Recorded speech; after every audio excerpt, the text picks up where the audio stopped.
Hey guys, welcome to my channel. ఈరోజు ఇంట్లో నేను chicken liver fry recipe cook చేశాను. ఆ వీడియో మీతో షేర్ చేస్తున్నా, చూసేయండి.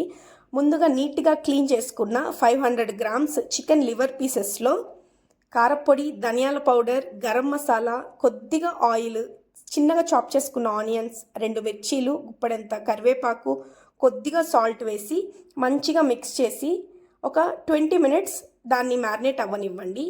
వన్స్ మ్యారినేట్ అయిన లివర్ పీసెస్ని హై ఫ్లేమ్లో ఒక 10 మినిట్స్ కొద్దిగా ఆయిల్ వేసి కుక్ చేయండి. దాంట్లో వాటర్ వచ్చేదాకా కుక్ చేయండి. వన్స్ వాటర్ రిలీజ్ అయిన తర్వాత దాంట్లో మిరియాల పొడి వేసుకుంటే కొంచెం చికెన్ మసాలా వేసి మంచిగా ఒక 2 మినిట్స్ మిక్స్ చేయండి. కింద అడుగంటకుండా మిక్స్ చేయండి. ఇలా మిక్స్ చేసిన దాని మీద కొద్దిగా కొత్తిమీర వేసుకుంటే వేడి వేడి chicken liver fry recipe ready అయిపోతుంది. ఇది చిన్నపిల్లలకు కానీ బ్లడ్ తక్కువ ఉన్న వాళ్ళకి పెడితే చాలా